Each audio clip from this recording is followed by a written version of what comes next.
Bienvenue dans Big Boss, votre magazine économique. Et nous allons parler développement urbain aujourd'hui avec nos invités. Il y a tout d'abord Benjamin Cadranel. Bienvenue. Merci, bonjour. Vous êtes effectivement à la tête de CityDev depuis bientôt 9 ans. CityDev, dont les missions sont multiples, mais c'est à la fois créer des espaces pour entreprises, mais aussi des logements accessibles à tous. Vous n'êtes pourtant pas architecte ou urbaniste de formation. Non, je suis juriste de formation, spécialisé en droit constitutionnel à la base. Et même réforme de l'État, c'était votre spécialité. Vous avez aussi travaillé dans des cabinets ministériels. Ministre, à 30 ans, vous étiez directeur de cabinet du ministre-président de la région bruxelloise, Charles Piquet, à l'époque. Finalement, on pourrait se demander comment êtes-vous arrivé à CityDev? Comment avez-vous fait ce pas? Je pense que moi, je me suis toujours intéressé par la manière dont la société s'organisait et qui était légitime pour décider quoi sur la vie des gens. Et voilà, j'ai travaillé dans un centre d'études d'un parti politique, donc les réformes de l'État, et puis un cabinet ministériel, ministre-président, quand je suis devenu le directeur de cabinet. Et donc, on prend des décisions sur l'organisation de la société, qui doit faire quoi, où est-ce qu'on doit mettre les priorités, etc. Et parmi les compétences du ministre-président, il y avait l'aménagement du territoire, qui est très bien comme ça pour ranger les choses. Et ça m'a assez bien passionné. Et j'ai trouvé en plus que sur les thèmes qui m'intéressaient, la démocratie, qui a le droit de dire quoi, mais il y avait parfois plus d'enjeux sur la largeur d'un trottoir, ou d'une piste cyclable, on dirait aujourd'hui, ou d'un type de logement, ou d'un espace vert, que dans un article constitutionnel. Donc je me suis intéressé à ça très fort. Et j'étais commissaire de gouvernement à ce qui s'appelait les SDRB à l'époque, donc CityDev aujourd'hui. Et donc j'ai posé ma candidature après quelques années au cabinet de Charles Piquet, et j'ai eu la chance d'être sélectionné. Alors, on a entendu son petit rire. Pauline Deglume est également à nos côtés. Pauline, vous êtes l'experte du jour. Bienvenue, journaliste à l'Écho. Bonjour. CityDev, vous suivez de près l'évolution de cette entreprise publique. Vous avez même épluché le dernier contrat de gestion. Un contrat de gestion assez dense, assez lourd. Oui, il y a vraiment beaucoup de choses dans ce contrat de gestion. Il y a quand même beaucoup de challenges. C'est vrai que outre les missions principales, on place maintenant CityDev même qu'en acteur de la transition économique. Il y a des projets pilotes dans tous les sens. On parle d'agriculture urbaine, de construction en bois, de construction de logements temporaires, zéro énergie, tout ça. Et donc vos budgets n'ont pas été rabotés, ce qui est pas mal en temps de crise, mais ils n'ont pas été augmentés non plus. Donc est-ce que ça va aller pour mener tous ces projets de front en 5 ans? Mais je crois que ça correspond à l'évolution de CityDev et à son ambition, c'est d'être vraiment un acteur qui a toute une palette de réponses pour peu que le levier qui est notre métier, c'est le métier de l'immobilier, soit pertinent en la matière. Et donc pas se cantonner aux missions de base qui ont été affirmées très très fort et renforcées par les 2 contrats de gestion successifs, les logements accessibles pour de la rénovation urbaine et l'expansion économique, qui aujourd'hui fait aussi de la rénovation urbaine, mais par la présence d'activités économiques. Ces 3e missions, qui sont vraiment les projets mixtes, qui essayent d'assembler ces 2 fonctions dans la ville de manière complémentaire et harmonieuse. Et puis toute une série, effectivement, d'essais, de projets pilotes, d'innovations. CityDev s'est illustré dans son histoire, qui est longue, plus de 45 ans, d'avoir initié des concepts. On ne le sait pas, mais le RRU qui détermine les formes du logement acceptable à Bruxelles, s'est beaucoup inspiré du descriptif du logement que CityDev avait fait à l'époque. La loi l'ordonnance sur les logements passifs, elle a aussi suivi les expérimentations de CityDev, et donc c'est très très bien qu'on continue. Donc vous avez ce rôle de laboratoire. Voilà. On est un labo. Mais quid du budget alors, parce que c'était ça la question. On a des recettes propres importantes, et elles sont en très forte croissance, en l'occurrence. Je sais qu'on est passé sur les 9 années que vous avez mentionnées, ça passe vite, mais on est passé de 9 millions d'euros de recettes propres à presque 18 millions de recettes propres. Donc en fait, on a vraiment des volants pour continuer à développer des projets en propre. Et ça, c'est avec les terrains que vous louez, donc les canons amphithéotiques, voilà. Le foncier que vous louez, tout ce qui est entreprise. Absolument. Et puis on nous a aussi demandé un peu de valoriser notre bâti, donc du bâti qui n'était plus stratégique, pour lequel on avait par exemple investi au départ, mais qui n'était plus nécessaire d'être géré par du public. Mais on a pu le revendre, et donc ça nous fait des moyens supplémentaires pour essayer des nouvelles choses. Et ces nouvelles choses, elles sont peut-être les tendances de demain en matière immobilière toujours. Benjamin Cadranel, on vous sent passionné, là on est déjà dans le vif du sujet, mais on a aussi envie d'en savoir un petit peu plus sur vous en tant que manager. On a été se glisser dans le bureau du boss, vous savez, c'est la petite séquence où on découvre des indiscrétions. On regarde.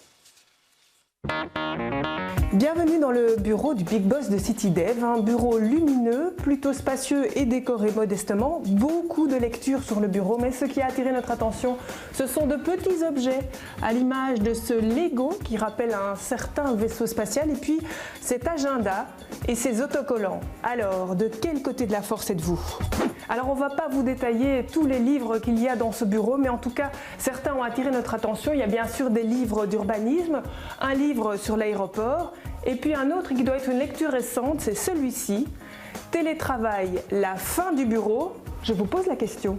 Alors pas de tableau de grand maître dans le bureau de Benjamin Cadranel, mais par contre une carte de Bruxelles qui reprend sans doute des éléments liés aux affectations de CityDev. Une petite table pour les réunions, ça s'impose toujours dans le bureau du boss, et puis des éléments de décoration un peu plus personnels à mon avis, comme ce pirate Playmobil. Il a certainement une histoire. Des jouets dans le bureau du big boss de CityDev. Playmobil, c'est quoi l'histoire de ce jouet? Alors, ça, c'est une chouette histoire. C'est le cadeau qui m'a été offert par mes collaborateurs du cabinet Piquet lorsque je les ai quittés. Donc, il représente un capitaine, pirate. Un pirate. Voilà. Okay. Mais voilà. Ça vous suit, ça reste à vos côtés. Alors, j'ai plus changé de boulot depuis, donc ouais. Il est toujours là. Mais effectivement, j'aime bien prendre avec moi deux, trois éléments de mes vies passées, de mes emplois passés. Alors, Star Wars, le côté obscur de la Force, ou c'est quoi ça? C'est aussi une passion ou c'est vraiment... Oui, je suis un peu un geek sur Star Wars, et alors canal historique, hein, surtout les premiers épisodes. Et donc, effectivement, je reçois souvent des cadeaux, des agenda, comme j'aime bien prendre des notes. Et vous êtes plutôt quoi, Luke Skywalker ou Darth Vader? C'est une bonne question. Je ne sais pas si c'est à moi qu'il faut la poser. Je crois que je suis plutôt le fils quand même, quoi. Alors, c'est pas des autocollants, c'est des tatouages temporaires. Hein. Donc oui, de temps en temps, je m'amuse. On ne va pas vous demander de montrer votre bras. d'avoir été fait. Alors voilà, je ne vous dis pas où, c'est fini de toute façon. Il n'est plus là. Alors quelques lectures effectivement, et celle qui nous a intéressé évidemment, c'est ce livre sur le télétravail. Le télétravail, est-ce que c'est effectivement une nouvelle manière de fonctionner à CityDev? Est-ce que vous le pratiquez beaucoup chez vous depuis la crise? Alors on le pratiquait déjà quand même pas mal avant, hein. C'était quelque chose qui n'existait pas avant que j'arrive, mais qui était dans l'air du temps et qu'il fallait réfléchir. Et ça nous a permis quand même d'aborder la crise dans des bonnes conditions. Beaucoup de personnes ont un travail qui est compatible avec le télétravail. Le petit livre là, je ne l'ai pas encore lu, c'est un cadeau tout récent du président de mon conseil d'administration. Il me l'a fait. Un message peut-être. Je ne sais pas, il faudrait que je le lise parce que je ne sais pas. Il y a un point d'interrogation, hein, vous avez vu à la fin, donc je ne sais pas encore ce qu'il dit ce livre. Mais votre point de vue, alors, le télétravail, ça pourrait être la fin du bureau? Ça vous concerne là? Oui, alors je ne crois pas. Moi, je pense que je suis dans une fonction managériale aujourd'hui, et donc j'ai besoin de coordonner du temps de travail avec les équipes. Et moi, le télétravail, à titre personnel, il me pèse.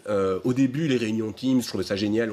On appuyait sur fin à la fin de la réunion, on pouvait directement passer à autre chose. Alors que moi, en général, quand je participe à une réunion, il y a 4 personnes qui viennent me demander des trucs, à la fin de la réunion jusqu'à l'ascenseur. Et en fait, ces personnes qui n'avaient plus le temps de venir me demander des choses, ou moi de le leur dire pour le coup, ils m'envoyaient des mails. Donc, en réalité, c'est assez pesant, et je trouve qu'en termes de cohésion d'ensemble, ça pose un problème quand il y a trop de télétravail. Donc, il faut trouver un bon équilibre entre l'optimum que le télétravail permet en termes de concentration, en termes de non-perte de temps dans les déplacements. Ça, c'est clair qu'il y a des gains. Il y a beaucoup de gens à CityDev qui me disent qu'ils pensent qu'ils sont plus productifs, qu'ils travaillent mieux et qu'ils peuvent mieux aussi équilibrer vie privée, vie professionnelle, mais au bénéfice de leur vie professionnelle également. Et puis le besoin quand même de se retrouver et de se rendre compte que toute une série de moments où on pense peut-être qu'on est moins productif, qu'on perd son temps, qu'on est dérangé par des collègues qui posent des questions, en fait ça sert à quelque chose. Et que donc l'optimum de productivité... Mais donc pas non au télétravail, mais un petit peu quand même. Alors je pense qu'il faut trouver des limites, il faut trouver un équilibre. Parce que là on se dirige peut-être vers un 100% de nouveau retour au télétravail, puisqu'il y a bientôt un conseil qui devrait annoncer ça. Alors j'en discutais avec les partenaires sociaux. Non, ça ne me fait pas peur. Ce qui est le plus problème pour nous, c'est qu'on a été très agile pendant la crise. On a essayé de la suivre en fonction des différents moments de la crise sanitaire, avec des priorités différentes. Au début, c'était la continuité du service. Puis à un moment donné, ça a été la propagation de la maladie, enfin ne pas contribuer à la propagation de la maladie. Et puis là, on était dans une logique quand même de retour au travail, de remise en marche de la machine et de se remettre dans non pas dans un présentiel 100%, mais dans un nouvel équilibre. Et on sent bien qu'on va de nouveau rater une marche, c'est comme ça, c'est la faute à personne, moi je comprends très très bien les décisions, mais c'est un peu perturbant dans la volonté d'imprimer une dynamique. On est un peu dans les zigzags pour le moment. On va rester dans la dynamique CityDev avec ce reportage. On a tourné ça avec Frédéric Dehaenaut, montage Stéphanie Mira. Il y a à peu près 150 personnes qui travaillent au sein de CityDev. On en a rencontré quelques-unes et elles nous ont parlé de leur métier. On regarde. Quartier maritime à Molenbeek, l'ancienne usine de tabac Gosset fait partie de la 60aine de sites dédiés aux entreprises gérées par CityDev. L'entreprise publique régionale y a aussi son siège, quelques 5000 m² sur les 13 000 partagés avec 8 autres sociétés, dont votre média préféré. Assurer l'expansion économique de notre région, c'est l'une des missions de CityDev. Avec 210 hectares de terrain en gestion et plus de 230 000 m² en propriété, l'entreprise est l'un des plus gros propriétaires fonciers de la capitale. Dans l'un des bureaux du siège, Didier Ledocte, urbaniste de formation, coordonne les occupations temporaires des biens de CityDev. C'est tout simplement l'utilisation des terrains ou des bâtiments qui sont vides. Donc CityDev fait ça depuis quelques années quand même. D'abord tout simplement pour éviter le vide et la vacance des bâtiments.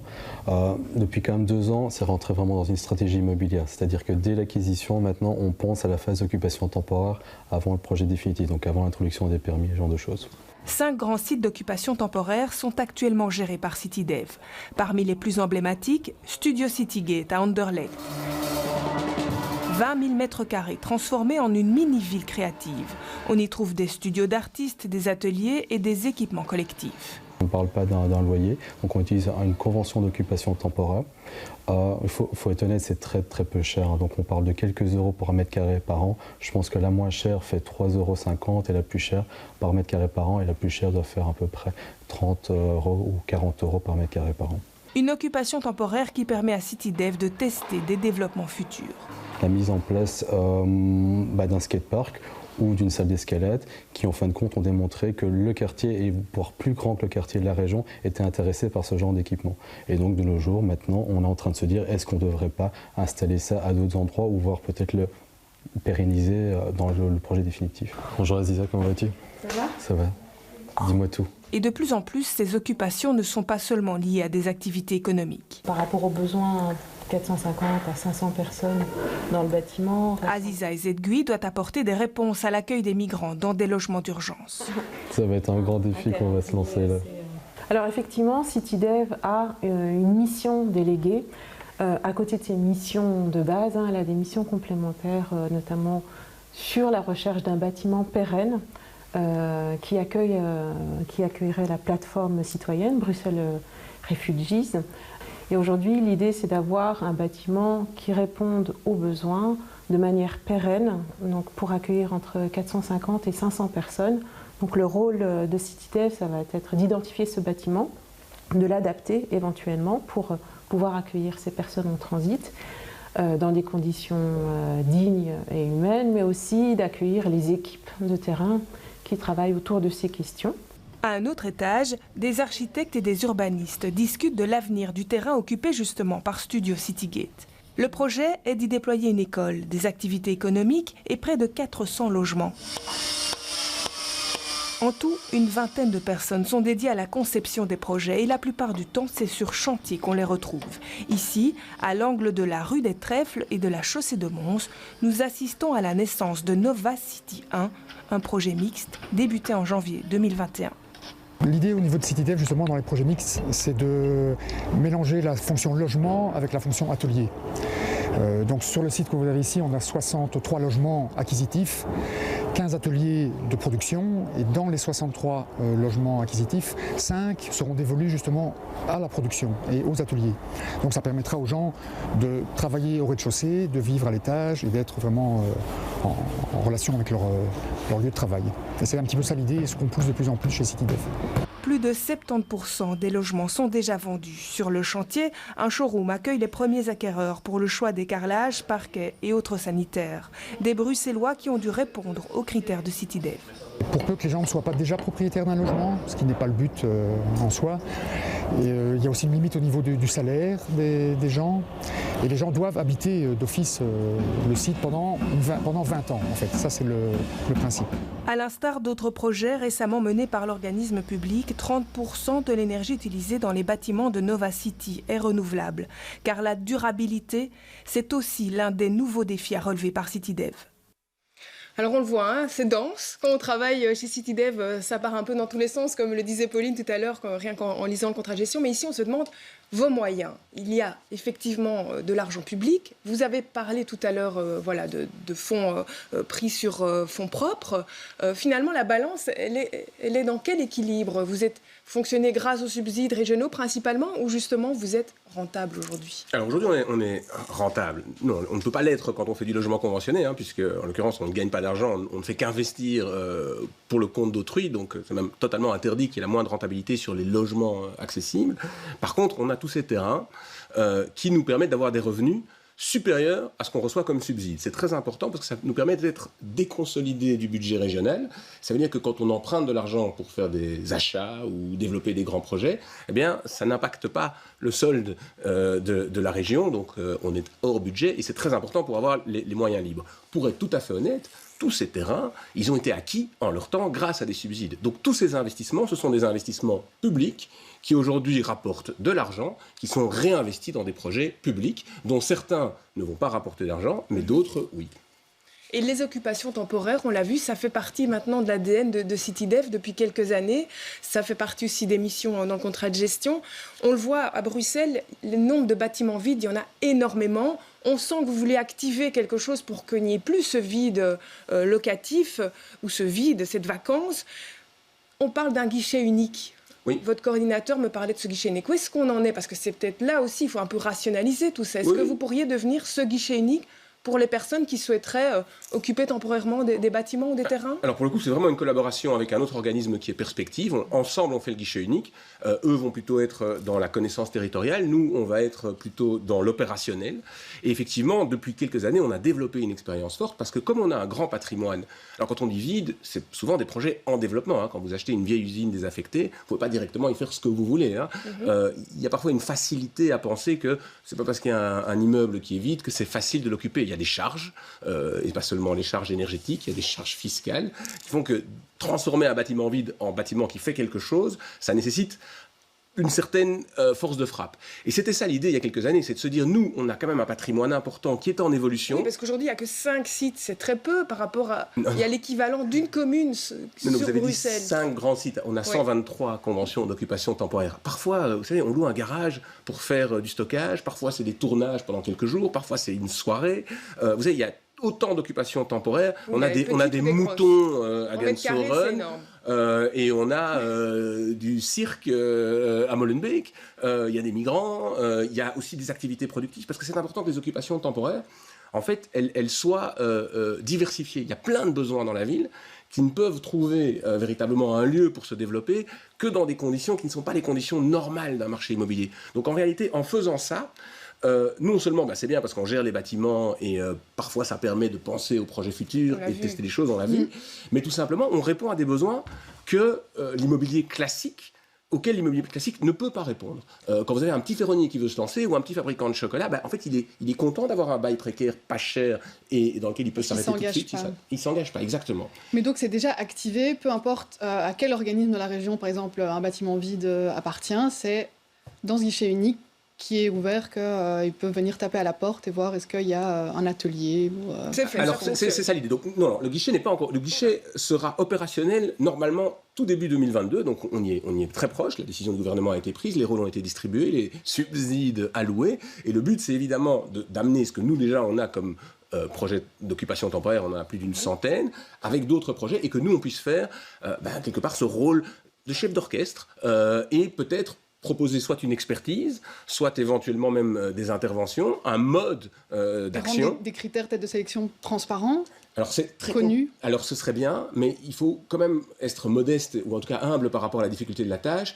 Entre un bâtiment de 20 000 m² ou un champ de patates de quelques hectares ou un garage, forcément tous les projets ne sont pas les mêmes. Et donc si vous mettez une procédure trop lourde de sélection ouverte pour chacun des projets, vous manquez d'agilité. Parfois il y a des besoins qui viennent s'exprimer. C'était le cas pour les migrants. La porte du Lys, vous vous rappelez dans quelles conditions les gens étaient dans le parc Maximilien, ça a été trouve-moi une solution. Ça n'a pas été on fait un appel à projet sur tel bâtiment. L'idée de ce bâtiment pérenne, vous en êtes où? Est-ce que vous l'avez déjà identifié? Est-ce que c'est en passe d'être signé? Alors on a identifié et c'est une négociation qui est bien avancée et j'espère qu'on va pouvoir signer avec le gouvernement et avec les propriétaires de l'actuel bâtiment. Il se trouve dans quel coin, si vous ne pouvez pas en dire plus Il se trouve... oui, je crois qu'il n'y a pas de souci à le dire. Donc aujourd'hui, donc la deuxième porte du Lys, parce que la première était du côté du site Da Vinci, la deuxième se trouve à Scarbeck, chaussée de Louvain. C'est 2 occupations temporaires. Et pour l'instant, le bâtiment sur lequel nous négocions se trouve également sur le site Da Vinci, donc entre Evere et Bruxelles-Ville. Alors, je vais vous redonner la parole, Pauline, puisqu'il y a la séquence Le chiffre du jour. On va le voir apparaître. C'est un chiffre et un pourcentage, 20%. Alors, pourquoi ce chiffre vous intéresse tant, Pauline ? C'est un nouvel objectif qui a été fixé dans le contrat de gestion. Et il est assez intéressant puisque on parle quand même donc, de 20% dans les logements que vous preniez qui seraient avec... sous amphithéose, donc ça veut dire que la région garderait la main sur le terrain même si elle vend les bâtiments. Et donc l'avantage pour la région, il est très clair, c'est de se dire que le terrain appartiendra toujours à la région. Il y aura une maîtrise, même à très long terme, qui sera conservée par la région. Mais finalement, quels sont les avantages pour les acheteurs ?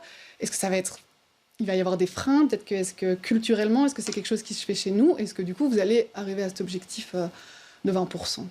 Alors, je me permets de faire un parallèle avec votre question précédente. Dans le précédent contrat de gestion, il y avait un projet pilote de bâtiment en amphithéose qu'on a fait à Da Vinci. Et vous voyez, donc les projets pilotes se transforment Exactement. après Et toutes les entreprises chez nous, la plupart, sont sur des baux amphithéotiques. Donc en fait, nous, on est un des acteurs immobiliers qui a cette expérience de l'amphithéose. Et vous savez, les entreprises, quand il faut leur dire « vous ne allez pas être propriétaire du terrain », elles sont un peu ailleurs ça se passe comme ça. Ben non, à Bruxelles ça n'est pas possible. La maîtrise du terrain reste dans les pouvoirs publics. Donc on connaît cette dynamique. Et justement quand vous leur dites ça, alors les freins sont grands, enfin ils sont importants ou... Alors il y en a. Et puis d'un autre côté il y a un avantage quand même, c'est que c'est moins cher.